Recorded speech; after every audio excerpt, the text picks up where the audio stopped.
जय गुरु जी। संगत जी, वीडियो को लाइक कीजिए, चैनल को सब्सक्राइब कीजिए और बेल आइकन को प्रेस कर दीजिए ताकि आपको लेटेस्ट वीडियोस की जानकारी अच्छे से मिल सके। जय गुरु जी। संगत जी, गुरु जी का अनंतम शुक्राना, गुरु जी के श्री चरणों में कोटि कोटि प्रणाम और प्यारी संगत को जय गुरु जी। संगत जी, क्या आप जानते हैं कि हमारे शरीर की बीमारी तो शमशान में कट जाएगी, किंतु अंतःकरण अर्थात हमारी अंतरात्मा तो मरने के बाद भी 84 लाख योनियों में भटकती है।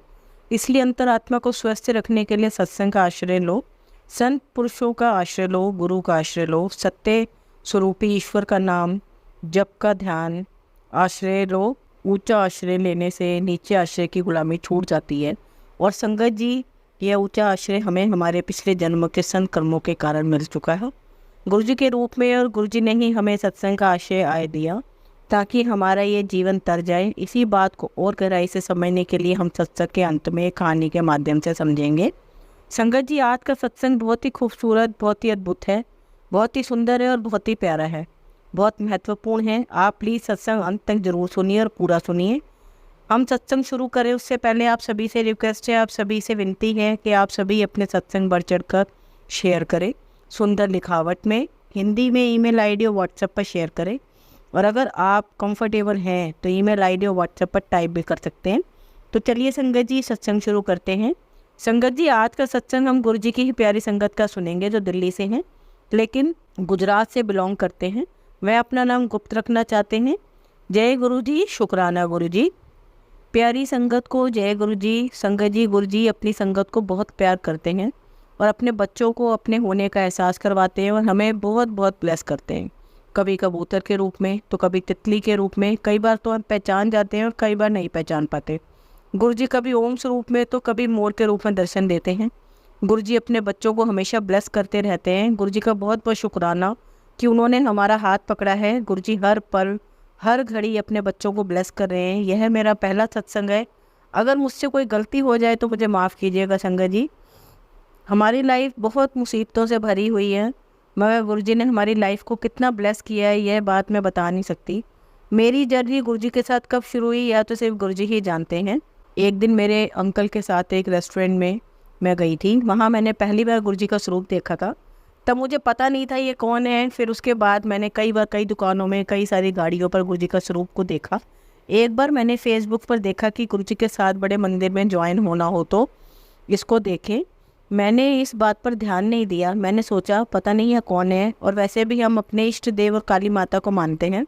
मेरे अंकल और मेरे परिवार के सभी मेंबर माता रानी को मानते हैं। वैसे तो संगत जी, हर सावन के मंडे का व्रत मैं हमेशा से रखती आ रही थी, बचपन से अपने माता पिता के घर से। और जब मेरी शादी हो गई तब भी मैंने ये व्रत जारी रखा। शादी के बाद मेरे 4 बच्चे हुए, 1 बेटी 3 बेटे। मेरे सभी बच्चे बड़े हो चुके हैं और चारों की शादी भी हो चुकी है। ज़िंदगी में बहुत उतार चढ़ाव भी आए, मगर लाइफ चलती रही संगत जी। फिर कुछ सालों के बाद मेरे साथ ससुर भी नहीं रहे। सही बात तो यह है कि जब तक मेरे सास ससुर रहे लाइफ की परेशानियों का कुछ पता ही नहीं चला। हमारी लाइफ बहुत स्मूथ चल रही थी, थोड़ी बहुत तकलीफ़ें थी ज़िंदगी में, मगर कुछ दिन परेशानियाँ होती थी, फिर सब ठीक हो जाता था। जो मेरे अंकल हैं, ये 3 भाई हैं। मेरे अंकल बीच के हैं, इनका छोटा भाई और बड़ा भाई है। जब मेरे अंकल के माता पिता थे तो उनका घर, उनका बिजनेस सब मेरे अंकल ने संभाल रखा था और उनके माता पिता भी उन पर पूरा भरोसा रखते थे। हम सब एक ही घर में रहते थे। मेरे बड़े वाले जेठ सिर्फ अलग रहते थे उनकी फैमिली के साथ, और अंकल और हम दूसरे घर में साथ में रहते थे। संगत जी, जो मेरे जेठ हैं वो कुछ ज़्यादा काम नहीं करते थे, बस दिन रात शराब पीते थे और मेरे सास ससुर को पैसे के लिए काफ़ी परेशान करते थे। मेरे ससुर बहुत उसूलों वाले थे, इसलिए वे हमेशा उनसे कहते, बेटा तुम भी परिवार के साथ रहो, साथ में बिजनेस करो। संगत जी, हमारे कपड़ों पर एम्ब्रॉयडरी का यानी कि कढ़ाई का काम था जो उस टाइम पर बहुत चलता था। मेरे अंकल ने अच्छी खासी पढ़ाई की थी, वो चाहते तो अच्छी नौकरी कर सकते थे, मगर उन्होंने नहीं की और मेरे सास ससुर के साथ ही काम करते रहे। कुछ सालों में हमारा बिजनेस काफ़ी आगे बढ़ा और इतना फला फूला, हम सभी बहुत खुश थे, पूरा परिवार खुश था। मगर जो मेरे जेठ थे वह जब भी घर आते वो किसी न किसी बात पर मेरे ससुर और मेरे अंकल से बहुत झगड़ा करते थे। उनकी वाइफ भी मेरे सास ससुर से बहुत झगड़ती थी कि उन्होंने सब कुछ अपने बीच वाले बेटे को यानी कि मेरे अंकल को सौंप रखा है, जबकि संगत जी ऐसा कुछ नहीं था। मेरे अंकल जी के दिल में ऐसा कुछ नहीं था, बस वह तो हमेशा अपने माता पिता की सेवा में रहना चाहते थे। उन्हें कई बार समझाया कि तुम इस घर में रहने आ जाओ, मगर उनकी वाइफ को जॉइंट फैमिली में रहना पसंद नहीं था और वह हमेशा मना करती रही कि मुझसे नहीं रहा जाएगा। और बस ऐसे ही चलता रहा। कुछ सालों बाद मेरे ससुर बहुत बीमार रहने लगे और वे गुजर गए। संगत जी मैं क्या कहूँ, पिताजी के जाने के कुछ दिनों बाद ही बड़े भैया और उनकी आंटी ने हमारे घर पर आकर बहुत ही झगड़ा किया और मेरी सास से कहा कि तुम जल्द से जल्द इस घर का बंटवारा करो, इसको बेचो, जो मर्जी है करो, मगर हमें हमारा हिस्सा दो। माँ पहले से ही पिताजी के दुख में बहुत परेशान थी। उनसे जो बना उन्होंने दिया और कहा बेटा यह झगड़ा बंद करो। मैंने किसी बेटे को ज़्यादा नहीं दिया, ना किसी को कम दिया है। बस उसके बाद उन्होंने जैसे हम सबसे रिश्ता ही तोड़ लिया और फिर उसके बाद मेरे जेठ जेठानी ने घर आना ही बंद कर दिया। 2 साल बाद एक दिन खबर आई कि जो मेरे जेठ की आंटी है उन्हें गले का कैंसर हो गया है। बहुत इलाज करने के बाद भी वह बच नहीं सकी और वह भी परलोक सिधार गई। अब जो मेरी सास थी, जिन्हें हमने बहुत मुश्किल से संभाला था, अब फिर से उन्हें अपने बड़े बेटे की चिंता सताने लगी। मेरी सास को बहुत सारे हेल्थ इश्यूज थे मगर वे ज़्यादा ध्यान नहीं देते थे। संगत जी वैसे तो मेरा सत्संग बहुत लंबा हो रहा है, मगर गुरुजी कहते हैं कि जो भी है शुरू से शुरू करें, इसलिए अगर मुझसे कोई भी भूल चूक हो जाए संगत जी तो प्लीज़ मुझे माफ़ कीजिएगा। फिर कुछ ऐसा हुआ कि मेरे अंकल और हम सब बाहर जाकर उन्हें यहाँ अपने घर ले आए। उनके बच्चे भी बड़े थे। उन्हें यहाँ लाकर उनकी 2 बेटियों की शादी की, उनके बेटे को पढ़ाया। हमसे जो भी हो सका वह सब कुछ हमने किया। साल भर बाद माता जी भी गुजर गई। अब जो मेरे जेठ थे संगत जी, उन्होंने भी जाकर दोबारा शादी कर ली और उसके बाद वे मेरे अंकल और मुझसे कहने लगे कि अब इस घर से निकल जाओ, तुम दोनों बहुत सालों से इस घर में रह रहे हो। संगत जी हमारे बच्चे अभी छोटे थे, हम कहाँ जाते, रोज़ आए दिन उसी बात पर झगड़ा रहता था, क्योंकि हमारा जो घर था बिल्कुल मेन रोड का है, जहाँ पर 2-3 दुकानें आराम से निकल सकती हैं और ऊपर 3 फ्लोर बन सकते हैं। फिर जब मेरे अंकल ने भी थोड़ा सा विरोध किया और कहा कि मैं अपने परिवार को लेकर कहाँ जा सकता हूँ, तो उन्होंने कहा कि सबसे ऊपर के फ्लोर में चले जाओ। मेरे अंकल और हम मान गए और फिर हम ऊपर के फ्लोर में शिफ्ट हो गए। संगत जी फिर कुछ दिनों बाद हमें पता चला जो इनके छोटे भाई और बड़े भाई हैं, दोनों ने मिलकर घर का बंटवारा कर लिया है। छोटे ने दुकान निकाली और दोनों ने मिलकर अपने अपने हिस्से का बंटवारा ले लिया है। हमने उनसे जाके पूछा मगर उन्होंने हमें यह कह के टाल दिया कि यह सिर्फ कुछ दिनों के लिए है। मेरे अंकल उन पर किसी भी तरह का कोई मुकदमा नहीं करना चाहते थे, क्योंकि वह नहीं चाहते थे कि मेरे पिता के नाम पर किसी तरह की बदनामी हो। फिर उनके बेटों की शादी हुई जिसमें हमें इनवाइट नहीं किया गया। हमारे भी बच्चों की शादी हुई पर हमने उन्हें इनवाइट किया, लेकिन उनमें से कोई भी हमारे बच्चों की शादी में नहीं आया और ऐसे ही समय बीतता चला गया। संगत जी आज 15 साल हो गए, कोई भी हमसे रिश्ता नहीं रखता है। एक ही घर में हैं पर हमसे कोई बात नहीं करता। उनके जो 2 बेटे हैं उनके घर बैठे बड़े हो गए, बेटों की बेटियां हैं। संगत जी जब भी हम अपनी बेटियों को लेकर उनके दरवाजे से गुजरते हैं तो उनके बहू बेटे हम पर हंसते हैं। मेरी बेटियां हैं, मैं फिर भी खुश हूँ, क्योंकि आज के ज़माने में बेटा बेटी एक समान है। संगत जी घर में जगह की कमी के कारण मेरे 2 बेटे अलग जगह किराए पर रहने चले गए हैं। अब वो भी हमसे बात नहीं करते क्योंकि उन्हें किराया भरना पड़ता है। संगत जी बेटी भी बहुत दुखी रहती है। मेरी बेटी के 2 बेटे हैं। मेरा बड़ा नाती सिर के तेज बुखार की वजह से नहीं रहा और वह भी परलोक सिधार गया। मैं काफ़ी भावुक हो रही हूँ। यह 4 महीने पहले की बात है। 17 जुलाई 2023 मंडे को मेरा नाती नहीं रहा। बस दुख ने मुझे तोड़ के रख दिया। अब मुझे जीने की कोई इच्छा नहीं थी। आज तक मैंने हंसते हंसते सब सहन किया था, पर अब शायद मेरे सब्र का बांध टूट गया था और मैं अपने आप को संभाल नहीं पा रही थी। अब शायद संगत जी मेरे गुरुजी को लगा कि अब इसे कोई संभाल नहीं पाएगा। मैं बहुत बीमार थी, मुझे अस्थमा की प्रॉब्लम है। मैं डॉक्टर की दवाई लेने गई, मैंने ना गुरुजी का बड़ा अच्छा स्वरूप देखा। बस मैं उन्हें देखते ही रह गई संगत जी। मैंने कहा ना, मैंने पहले भी गुरुजी का स्वरूप देखे थे पर मैंने कोई ध्यान नहीं दिया, पर आज उनका स्वरूप देखकर ना जाने कौन सा कनेक्शन था जो मैं उन्हें देखती जा रही थी। फिर मैं दवाई लेके जब बाहर आई तो वहाँ कई सारे गमले रखे हुए थे और वहाँ एक पीले रंग की तितली आकर बैठ गई। मैंने उसे देखा, उसका पीला रंग मुझे बहुत लुभा रहा था संगत जी। तब मुझे पता नहीं था कि गुरुजी अपने बच्चों को तितली के रूप में या ओम के रूप में या मोर या कबूतर के रूप में भी दर्शन देते हैं। अब संगत जी मैंने घर आके इंस्टाग्राम खोला, वहाँ मुझे गुरुजी का स्वरूप फ्लैश हुआ जिसमें लिखा हुआ था, कुड़िए मैं तेरा प्यो हाँ, तेनू ब्लेस किता। संगत जी जैसे ही मैंने मैसेज पढ़ा और गुरुजी का स्वरूप देखा, मुझे गूज बम्स आ रहे थे। बस फिर क्या था, मुझे मेरे गुरुजी मिल गए जिनकी मुझे बरसों तक तलाश थी। फिर मैंने गुरुजी के बारे में यूट्यूब पर सर्च किया, जिस पर मुझे रोज़ ही गुरुजी के नए नए सत्संग सुनने को मिलते थे और मैं रोज़ ही सुनती। यहाँ बस इतना ही कहूँगी कि डूबते हुए को तिनके से का सहारा ही काफ़ी होता है। मुझे तो गुरुजी का सहारा मिल चुका था, मुझे तो मेरे प्यारे गुरुजी मिल गए संगत जी। फिर नवरात्रि आ गई और 7 नवरात्रों पर गुरुजी का मैसेज था कि मैं कल माँ दुर्गा दे नाल तेरे घर आ रहा, कड़ा प्रसाद बना के तू खा ते मैनू भी खिला, कंजक पूजा कर। संगत जी दूसरे दिन मैंने सुबह नहाकर माता जी की जोत जलाई, माथा टेका और मैंने देखा कि माता जी की जोत बहुत ही बड़ी हो गई और जोत जैसे नाच रही है। मैंने बच्चों को सभी को दर्शन करवाए। फिर मैंने गुरु जी का कड़ा प्रसाद बनाया और उसका भोग लगाया। संगत जी गुरु जी ने पहली बार मुझे ओम के रूप में दर्शन दिए। मैं इतनी खुश हुई कि मैं आपको बता ही नहीं सकती। फिर उसके बाद मेरे घर 21 कंजकें आई और प्रसाद ग्रहण किया। बस संगत जी अब मैं ऐसे ही रोज़ गुरु जी के सत्संग देखती हूँ और सुनती हूँ। मेरे पास गुरु जी का कोई स्वरूप नहीं था, तो मुझे एक बार गुरु जी का मैसेज आया कि तू बड़े मंदिर आ जा। मुझे वहाँ के बारे में कुछ पता नहीं था। मैंने अपनी बेटी से कहा चल बेटी हम होकर आए। मेरी बेटी भी बहुत परेशान रहती है और हमेशा रोती रहती है। मैंने सोचा इसके दिल को भी थोड़ी तसल्ली मिलेगी। हम दोनों ने घर में किसी को कुछ नहीं बताया और हम करोल बाग में मेट्रो से छतरपुर के लिए चले गए। वहाँ गए तो हमने ऑटो वाले से पूछा कि हमें बड़े मंदिर जाना है। तो ऑटो वाले ने बताया कि आज तो मंगलवार है और आज तो बड़ा मंदिर बंद रहता है। मुझे और मेरी बेटी को बहुत दुख हुआ। फिर मैंने सोचा कोई बात नहीं, जब यहाँ तक आए हैं तो हम बाहर से ही माथा टेक के आ जाएंगे, क्योंकि मैंने सुना है कि गुरु जी के मंदिर के बाहर से भी कोई चला जाए तो उसका भी कल्याण हो जाता है। संगत जी ज़्यादा कोई सवारी नहीं थी, मैं बेटी और उसका बेटा था। तो ऑटो वाला एक तरफ के 200 रुपये मांगने लगा। फिर एक ऑटो वाला आया अपने आप मेरे पास और कहने लगा आप आंटी जी मुझे 200 रुपये दे देना। वो थोड़ा अर्जेंट लग रहा था। हम लोग उस ऑटो में बैठ गए और गुरु जी के बड़े मंदिर पहुंच गए। वहाँ पहुँचे तो हमने देखा कि और भी संगत आई हुई थी, जिन्हें नहीं पता था कि मंगलवार को मंदिर बंद रहता है। और सेवादार ने हमें जल प्रसाद दिया, जो हमने पी लिया और अपनी बोतल में भी भर कर ले गए। संगत जी उसके बाद गुरु जी का मैसेज आया कि बेटी तूने पूरे परिवार पर ब्लैक मैजिक है, तो डुगरी मंदिर आ, अपने पति को भी लेके आ। अब मैं सोच रही थी संगत जी कि मैं अपने अंकल से कैसे कहूँ कि डुगरी जाना है। बस संगत जी मैंने गुरु जी से ही अरदास की कि गुरु जी आप ही हमें वहाँ लेकर आएँ।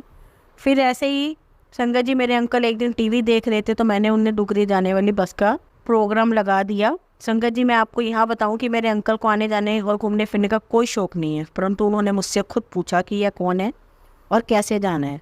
मैंने उनको बताया कि यह गुरु जी का जन्म स्थान है और मैंने कहा जाना तो है पर अकेले कैसे जाऊँ, आप भी चलो। फिर संगत जी पता नहीं क्या हुआ, मेरे अंकल को जाने के लिए तैयार हो गए और मैंने फेसबुक पर जो बस हमें ले जाती है उसमें टिकट बुक कराई और मैं और मेरे अंकल, मेरी बेटी, उसका बेटा डुगरी मंदिर चले गए। वहाँ पहुंचकर हमें इतनी ज़्यादा शांति मिली, मैं बता ही नहीं सकती। संगत जी मेरे अंकल इतना ज़्यादा रोए, बहुत रोते रहे। शायद मुझे ऐसा लगा कि गुरु जी उनके साथ कनेक्शन जोड़ रहे हैं। हमने वहाँ पर लंगर प्रसाद किया। जैसे ही हमने लंगर प्रसाद खाया तो उसमें सरसों का साग बहुत ज़्यादा था। संगत जी एक्चुअली मेरे पित्त की थैली में पथरी की शिकायत है और मैं हरी सब्जियां नहीं खा सकती, क्योंकि हरी सब्जियां खाने के तुरंत बाद ही मुझे बहुत दर्द उठता है। अब मैं क्या करूं, मैं सोच में पड़ गई, क्योंकि मुझे बस में सफ़र भी करना था। मैंने सोचा अगर बस में तेज़ दर्द उठेगा तो मैं क्या करूँगी। मैंने बेटी से कहा कि तू यह सरसों का साग ले ले। मेरी बेटी ने कहा नहीं मम्मी, अगर आप नहीं खाएंगे तो आपकी ब्लेसिंग्स रह जाएंगी। फिर मैंने सोचा कि ठीक है, अब जो होगा देखा जाएगा, और मैंने अपना लंगर प्रसाद पूरा खा लिया। और उस दिन ऐसा चमत्कार हुआ कि पहली बार मुझे बिल्कुल भी दर्द नहीं हुआ और ना ही मुझे कोई दवाई खाने की ज़रूरत पड़ी। बड़े आराम से हम दिल्ली आ गए। मैं जानती हूँ मेरा सत्संग बहुत लंबा हो गया है, मगर गुरु जी का जितना भी सत्संग हम करें कम है। जय गुरु जी, शुक्राना गुरु जी, अनंतम शुक्राना गुरु जी का। संगत जी अब मैं अपने सत्संग को यहीं पर विराम दूंगी। जय गुरु जी, शुक्राना गुरु जी। संगत जी हम अगला सत्संग एक आंटी का सुनेंगे जो आप ही के बीच से हैं, पर वो अपना नाम गुप्त रखना चाहती हैं। जय गुरु जी, शुक्राना गुरु जी। सत्संग शुरू करने से पहले मैं गुरु जी का मंत्र जाप करूंगी। ओम नमः शिवाय, शिव जी सदा सहाय। ओम नमः शिवाय, गुरु जी सदा सहाय। संगत जी मैं पंजाब से हूँ। मैं और मेरी मम्मी फरवरी 2023 में गुरु जी से जुड़े हैं। मम्मी की किसी फ्रेंड के साथ सत्संग था जो हमने अटेंड किया था, तब हमें गुरु जी के बारे में पता नहीं था। एकदम से कोई कनेक्शन तो फील नहीं हुआ, बस आउट ऑफ द रिस्पेक्ट हमने उनके आगे सिर झुका दिया और लंगर प्रसाद भी लिया। फिर उसके बाद हमें और सत्संग के इन्विटेशन आए तो हमने अटेंड किए। कुछ टाइम के बाद मम्मी की एक स्कूल फ्रेंड का उन्हें कॉल आया और उसने मम्मी को गुरु जी की महिमा के बारे में बताया। उन्होंने बताया कैसे उनके साथ चमत्कार हुए हैं और रोसेज बटरफ्लाइज के एक्सपीरियंस हुए हैं। यह सब कुछ सुनने के बाद हमने भी सोचा कि हम भी ट्राई करें, क्या पता हमारी भी विशेष जो इच्छाएं पूरी हो जाएं। और यकीन मानिए संगत जी, जो कुछ भी हमने गुरु जी से छोटा मोटा मांगा प्रार्थना के माध्यम से वो हमारा पूरा हुआ। फिर भी कनेक्शन इतना पक्का नहीं हुआ हमारा गुरु जी से। उसका कारण यह है संगत जी कि हमने सोचा कि जो कुछ भी हमारी छोटी मोटी इच्छाएं पूरी हुई हैं, प्रार्थनाएं पूरी हुई हैं, वो बाई चांस भी हो सकती हैं। संगत जी लास्ट मंथ हम सब केरला घूमने गए थे। समंदर में सभी बहुत मस्ती कर रहे थे, इतने में एक बहुत बड़ी लहर आई और मम्मी वहाँ गिर गई। उन्हें तो कुछ नहीं हुआ, बट उनके हाथ में जो फ़ोन था वह पानी में गिर गया। मैं इस बात से अनजान थी कि फ़ोन भी पानी में गिरा हुआ था। मेरे रूम में आते ही उसे चार्जिंग पे लगा दिया और फ़ोन ख़राब हो गया। मैं और मम्मी बहुत परेशान हुआ, क्योंकि नया फ़ोन होने के कारण सारे फ़ोटोज़ उसी में थे। मैंने गुरुजी से प्रार्थना की कि फ़ोन ठीक कर दो, और मम्मी ने भी प्रे किया कि हमारे फ़ोटोज़ बच जाएँ। फिर हमने होटल से राइस मंगवा के फ़ोन को उसमें डाल दिया, और उसके साथ में हमने गुरुजी का ब्रेसलेट भी रख दिया। पर संगत जी, कुछ भी नहीं हुआ। जैसे तैसे हम ट्रिप कंप्लीट करके वापस आए तो हमने फ़ोन सर्विस सेंटर भेज दिया। उसके 1 वीक बाद पता चला कि फ़ोन रिपेयर नहीं हो सकता, और आगे किसी और को रेफ़र कर दिया। उस बंदे ने भी 4-5 दिन ट्राई करके वापस कर दिया। मैं खुद एक सॉफ्टवेयर इंजीनियर हूँ। एक दिन मैंने फ़ोन को सिस्टम से कनेक्ट किया तो बिल्कुल खाली था। मैं पूरी तरह से निराश हो गई। मम्मी का विश्वास भी डगमगा गया। मम्मी और मुझे लगा कि शायद जो पहले हमारे छोटे मोटे काम बने वो एक कोइंसिडेंस हुआ था। सॉरी गुरुजी, हमारे मन में यह विचार आया, उसके लिए आपसे माफ़ी चाहती हूँ। हम बहुत परेशान हो गए। नया फ़ोन भी लिया, बट मैंने सत्संग सुनना बंद नहीं किया। ये सत्संग सुना था जिसमें पता चला कि गुरुजी हमारे बड़े बड़े का छोटे में ही टाल देते हैं। हम सोचने लग गए कि शायद लहर में हमारा ज़्यादा नुकसान हो सकता था, जो गुरुजी ने हमें कम में ही कर दिया। और एक सत्संग में संगत ने बताया था कि गुरुजी अपने भक्तों को नींबू की तरह पहले निचोड़ते हैं, फिर हमारा विश्वास दोबारा जागा। एक दिन यूँ ही मम्मी ने एक शॉप पर कॉल किया जहाँ से हम फ़ोन की कवर लेते हैं। उन्होंने बोला कि फ़ोन ले आओ, मैं देख लेता हूँ। हालांकि शॉप के वर्कर ने बोला कि अगर सर्विस सेंटर ही कुछ नहीं कर पाया तो हम क्या ही करेंगे। हम तो फ़ोन दे आए, और अगले दिन कॉल आया कि फ़ोन ठीक हो गया। मुझे विश्वास ही नहीं हुआ, पर मम्मी ने बोला कि ज़्यादा खुश मत हो सकता है कि उन्होंने फ़ोन ऑन करके दे दिया हो और कुछ डाटा नहीं बचा हो। परंतु शंकर जी, जब हम अगले दिन फ़ोन लेने गए, मुझे विश्वास ही नहीं हुआ। फ़ोन बिल्कुल ठीक हो गया और सारे के सारे फ़ोटोज़ और डाटा सब बच गया। वह किसी चमत्कार से कम नहीं था हमारे लिए। थैंक यू गुरुजी, अनंतम शुक्राना गुरुजी। शंकर जी, हमेशा की तरह हम अपने सत्संग का अंत एक बहुत ही सुंदर कहानी से करेंगे। आपको याद होगा कि शुरुआत में हमने सत्संग का महत्व समझाया। हमारे पुण्य कर्मों का ही फल है कि मैं गुरुजी मिले, और गुरुजी ने हमें सत्संग से जोड़ा है। इसी को हम और गहराई से सुनेंगे कहानी के माध्यम से। शंकर जी, एक युवक प्रतिदिन संत का सत्संग सुनता था। एक दिन जब सत्संग समाप्त हो गया तो वह संत के पास गया और बोला, महाराज, मैं काफ़ी दिनों से आपके सत्संग सुन रहा था, किंतु यहाँ से जाने के बाद मैं अपने गृहस्थ जीवन में वैसा आचरण नहीं कर पाता जैसा मैं यहाँ से सुनकर जाता हूँ। इससे सत्संग के महत्व पर मुझे शंका होती है। आप बताइए मैं क्या करूँ। संत ने युवक को एक मांस की टोकरी दी और कहा कि इसमें पानी भरकर लाए। युवक टोकरी में जल भरने में असफल रहा। संत ने यह कार्य निरंतर जारी रखने के लिए कहा। युवक प्रतिदिन टोकरी में जल भरने का प्रयास करता, किंतु सफल नहीं हो पाता। कुछ दिनों बाद संत ने उससे पूछा, इतने दिनों से टोकरी में लगातार जल डालने से क्या टोकरी में कोई फर्क नजर आया? युवक बोला, हाँ, एक फर्क नजर आ रहा है। पहले टोकरी के साथ मिट्टी जमा होती थी, अब वह साफ दिखाई देती है, कोई गंदगी नहीं दिखाई देती, और इसके छेद पहले जितने बड़े नहीं रह गए, वे छोटे हो गए हैं। तब संत ने उसे समझाया कि यदि इसी तरह हमें पानी में निरंतर डालते रहोगे तो कुछ ही दिनों में यह छेद फूलकर बंद हो जाएंगे और टोकरी में पानी भर जाएगा।